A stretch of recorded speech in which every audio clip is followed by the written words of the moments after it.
Hello everybody and welcome to a discussion of the laws of motion. In order to understand how things move in space, we also have to understand how they move everywhere. And there are a few really important scientists that came up with some ideas that helped us on this back in the Renaissance. So we're going to go over that. Again, this is focusing on the Intro to Motion assignment, or the Newton's Laws document here. So you're going to want to go ahead and open that thing up. This is what it looks like. It starts with a bunch of definitions and then works on through a series of some questions. So go ahead and do those guided notes as we walk through this. Okay, so motion. So in order to understand how objects move, we need to start with a few terms that we often associate with the motion of objects. And the first one is speed. Speed is a measure of how fast an object moves, measured in distance over time.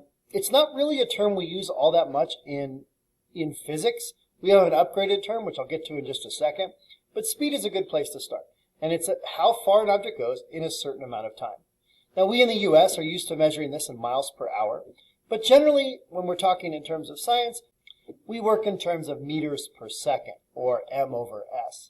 If we're talking about long distances, we often talk in terms of kilometers per hour, or km over h.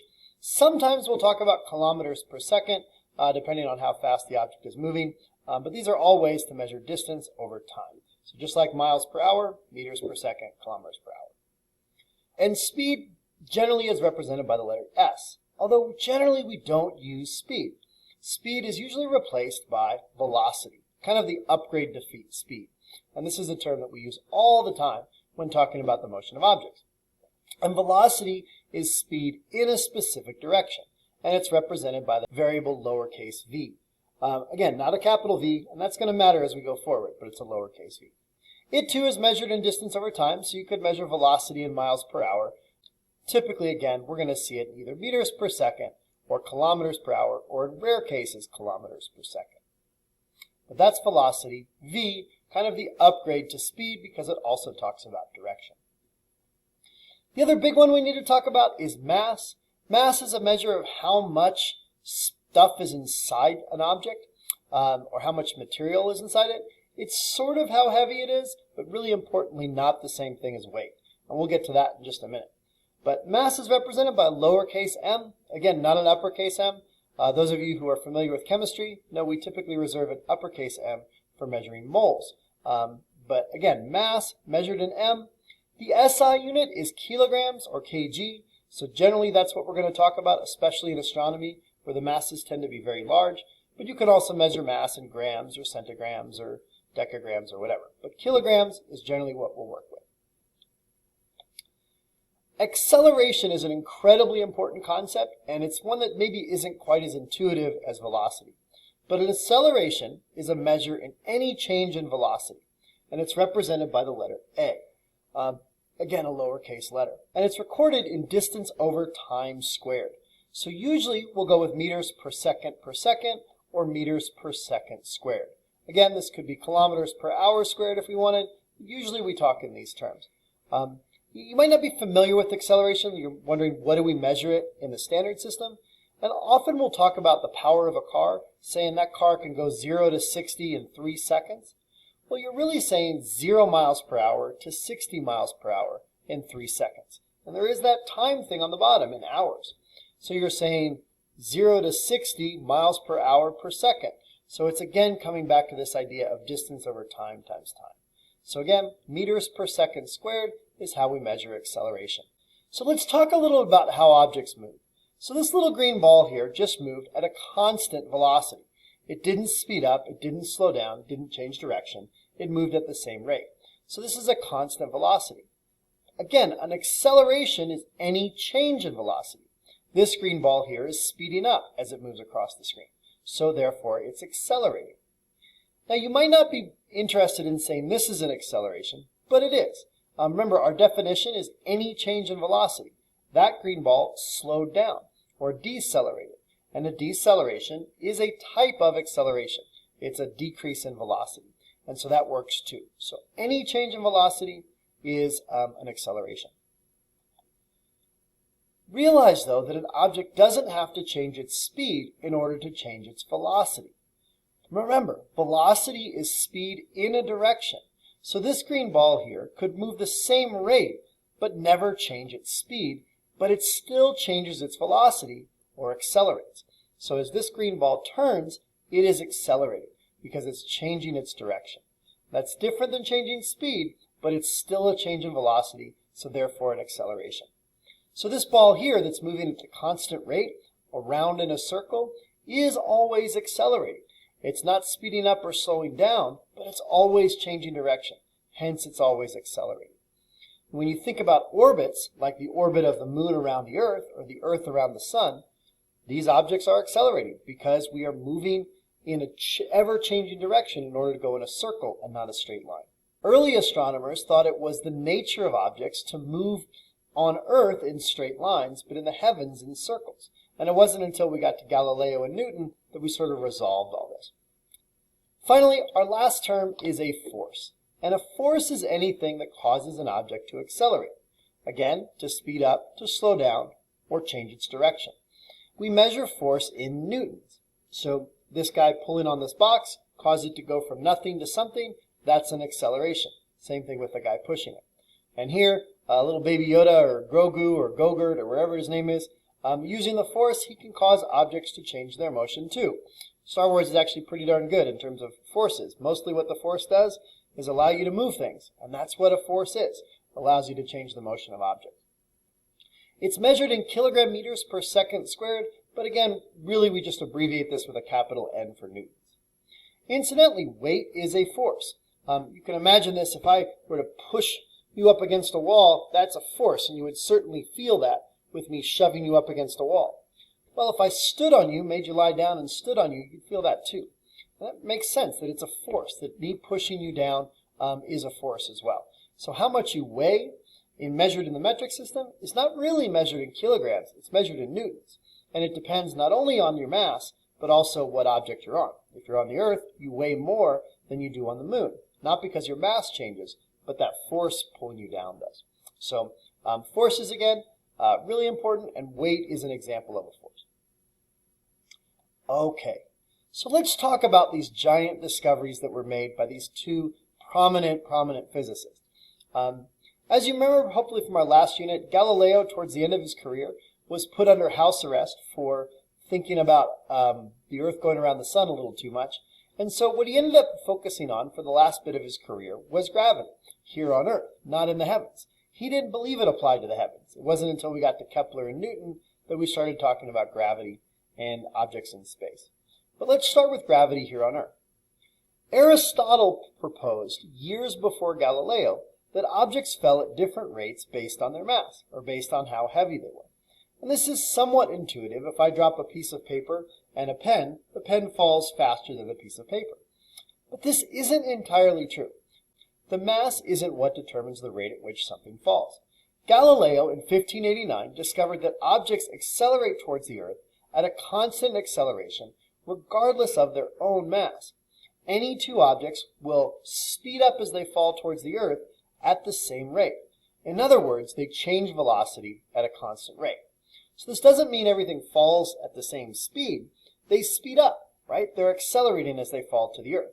We know this. If I were to hold a book just over my head and let it go, it's not going to hurt too much. But if I held that book up, 20 meters in the air and let it go, it's going to hurt a good bit when it hits my head because it has time to accelerate or speed up before it hits me. But famously, what Galileo supposedly did, but probably didn't do, is stood on top of the Leaning Tower of Pisa with two objects. And he dropped those two objects off the Leaning Tower of Pisa and observed that they fell, accelerated, but accelerated at the same rate, regardless of their mass. This is super easy to demonstrate that objects fall at the same rate, regardless of mass. All you need to do is pick two different objects that have different masses. Here's my pen and my piece of tape. When I drop them, they fall at the same rate. No difference based on mass. Now you may be saying to yourself, well, that tape and a piece of paper are going to fall at different rates because the paper is so much lighter. And that's kind of true. The tape falls down a lot faster than the piece of paper does. But that's not because of its mass, or not entirely because of its mass. It has a lot more to do with its surface area. And if I crumple up that same piece of paper so it doesn't take up as much space, but it still has the same mass, now the two objects fall at the same rate. So objects fall at the same rate regardless of their mass. And that rate, the speed at which they speed up, is constant on our planet for the most part. and it's about 10 meters per second squared. So every object on our planet accelerates towards the Earth at 10 meters per second per second. So it'll start out not moving. If you let it go, 1 second later, it's going 10 meters per second. Another second later, 20. Another second later, 30 meters per second, accelerating by 10 meters per second per second. Now, this isn't entirely true. Objects, as they bump into the air, they can slow down. And so we don't get this perfect acceleration of 10 meters per second inside the atmosphere of the Earth. But when you do this experiment in a vacuum or outside in space, we do see this 10 meters per second squared. And we call it g. Lowercase g is what we typically use to represent the gravity here on Earth. You could represent it as a sub Earth, but generally we refer to it as g. The g specific to our planet. It's not a big G. That's something we're going to use differently here. Not an uppercase G. It's a lowercase g. But g, or a sub Earth, is 9.98, or we round up to about 10 meters per second squared. And that number is going to come up as we move on and discuss universal gravitation and other concepts. So Galileo's discoveries in gravity and Kepler's discovery in planetary motion, all of this stuff together helped this guy, Isaac Newton. Isaac came up with a couple of the most important ideas with regards to the motion of objects, and he published them in 1686 in a book summarized as the Principia, where he talked about the laws of motion. And we're going to go over those in just a second. One of Newton's most famous quotes, which I think is a really neat quote, is he says, "If I have seen further, it's by standing upon the shoulders of giants." Newton pays homage to the people that came before him. He knows he wouldn't be able to do what he did in terms of discovering the laws of motion without Galileo's work on gravity or Kepler's work on planetary motion. And Copernicus, Ptolemy, Aristotle, and so on. All of the giants that came before him. So I think that's an important point, and all we do is acknowledge the peoples whose shoulders upon which we stand. But here we go, Newton's laws of motion. So Newton's first law is a lot like this statement here. And my question, and you can think about it a little bit on your own, and it is in your worksheet, do you think that a person who is a lazy failure will continue to be a lazy failure? And a person who is motivated and successful will continue to be motivated and successful? I would argue this is generally the case. People tend to stay the way that they are. The best predictor of how they're going to behave in the future is how they behaved in the past. Those of you who are watching this video, it's probably not your first video. You've probably watched a bunch, done a bunch of homework. You've been doing the right thing for a while. Those of you who aren't watching the videos probably aren't watching this one either because you haven't done your work all semester. People tend to keep doing the things that they do. If you always show up late, you're probably going to be late to the next party. Now that said, people can change. Sometimes something big happens. A lot of students who are really successful back out in the real world, now that the pandemic hit, they've struggled a lot because it's a very different environment. So I might add to this statement, unless something big happens, unless something makes you go from the way that you've been doing things to a new way. Maybe you were really successful, but the pandemic hit. Maybe you weren't really successful, but the pandemic hit, and now you had time to focus on your own life, got stuff together, and you've done a lot better. What's crazy is the same thing that can get one person going can slow another person down. But again, things tend to stay the way they are. So what does this have to do with Newton? Well, this is really another way of saying Newton's law of inertia, or Newton's first law. So here it is, sort of rewritten the way that Newton wrote it. An object at rest will stay at rest. Not a huge surprise, but the file cabinets behind me haven't gone anywhere. Still not going anywhere. Still nothing. They're not moving. They're at rest. They're going to stay at rest unless I pick them up and start moving them. Similarly, and this is a little less intuitive, an object in motion will stay in motion. Now here on Earth, generally when we get something moving and we stop pushing it, it slows down and stops. But that's not the nature of that object. It slows down and stops because a force slows it down. In space, if you threw a baseball, it would keep on going forever in a straight line until some outside force acts on it, till it bumps into an asteroid or gets caught in the gravity of a planet. But in general, things keep doing what they're doing.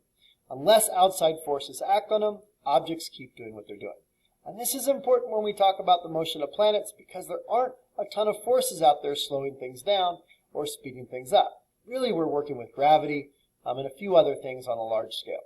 But again, Forces slow things down, speed things up, change their direction. In other words, otherwise, things stay the way they are. They have inertia.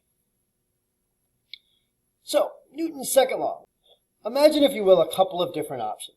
Imagine I stood up and you stood across the room on the other side, and I came across the room as fast as I could and collide into you at about 15 miles per hour. Or you get some small, scrawny little freshman doing the same thing. My guess is you would prefer to have a scrawny freshman hit you from across the room than me, if we're both moving at full speed. Why? Well, because I'm not too scrawny. I got a lot of meat on my bones, and so when I hit you, it's going to hurt a good bit. But the question can get a little bit more complicated. Would you prefer me coming across the room moving at just 1 mile per hour, real slow, or that crazy freshman coming at you at 15 miles an hour? At that point, again, I think the answer is easy. You'd probably rather have me hit you because I'm moving so much slower. So how hard someone hits you is determined not only by their mass, but also how fast they're going, and really effectively how quickly you slow them down. This is where the question gets interesting. What would you prefer? Me coming at 5 miles per hour or the freshman moving at full speed? Well, that freshman at full speed and me at 5 miles per hour, it's hard to tell which one's going to hurt more because both of those things are playing a role. So this gets us to Newton's second law, which is essentially saying that an object coming at you, how hard it hits you, or the force it hits you with, depends on how fast you decelerate it, which is generally how fast it was going when it hit you, and its mass. We can get into this deceleration a little bit if you were standing on a skateboard versus against a wall when you got hit. If you got hit on the skateboard, you'd get kind of knocked back, and you'd slow me down relatively slowly. But if you're standing against a brick wall, when I hit you, you stop me instantly, and that's going to hurt a good bit. It's kind of how the concept of airbags work. When an airbag pops out of your car, you still slow down, but when you hit the airbag, you start slowing down the second you hit the airbag, and slow down a little bit slower than you do when you slam into the steering wheel all at once. And that's why we use airbags, and that's why they work, because they slow you down just a little bit slower. So you actually decelerate at a slower rate. But again, how hard you hit somebody, generally how fast you're going, and your mass. In other words, the force an object exerts is proportional to its mass and its acceleration. Or put mathematically, F equals ma, or force equals mass times acceleration. Again, super important law, super important understanding that a force is proportional to the mass and the acceleration of an object. If an object is heavier, that m goes up. You don't need as much a to exert the same amount of force. Like the little freshman, if he's a small mass, he needs a lot of acceleration to make the same force. So which of these three things makes the most sense? Say I come up to you and I shove you as hard as I can, give you a nice big push. Which of these three responses makes the most sense? I push you, you give me a nice hug. I push you, you turn around and shove your mom or shove somebody else. Or finally, I push you, and you push me back. I think it's kind of obvious. The one of these that makes the most sense is you push me back. And why it makes the most sense is, well, hugging me doesn't make sense. I did something mean to you. Why would you do something nice to me? Maybe you're that kind of person. I would appreciate it. But generally, most people don't work that way. Why would you push somebody else? They didn't do anything wrong to you. You need to push me. So you provide the same activity towards me in the opposite direction. And this is Newton's third law. Newton's third law is every action has an equal and opposite reaction. Again, I push you, you push me. You don't shoot me or hug me. You have the equal kind of reaction. And it's opposite. I push you, you push me. This makes sense in a physics standpoint. I don't know if you guys have ever hit a wall before, but when you hit the wall hits your hand just as hard. That's why your hand tends to hurt. That's why boxers wear those padded gloves, because when they hit the other person's body so many times, their hands are absorbing all of that force as well. Because when you hit something, it hits you. This actually turns out to be really important when we talk about the motion of objects. So I think we often think about the Earth orbiting around the sun, because the Earth is attracted to the sun by gravity. Well, the Earth is certainly pulled by the gravity of the sun, but, equal and opposite, the sun is also pulled by the gravity of the Earth. So the gravity between the Earth and Sun is actually an interaction between the two. But since the Earth is much smaller, less mass, it takes more force to accelerate it, back to Newton's second law. And so we see a lot more motion of the Earth than we do of the Sun. But what we'll talk about on Friday, or later on this week, is how this is really interesting because we don't actually orbit the Sun in a circle. We orbit in a little bit of an ellipse. And to some degree, the Sun is orbiting us as well. And we'll talk about that process as we get to universal gravitation and Kepler's laws later this week. But we had to start with an understanding of Newton's laws of motion and gravity in general. So hopefully that helps, and we will go on with universal gravitation and Kepler on our next lecture.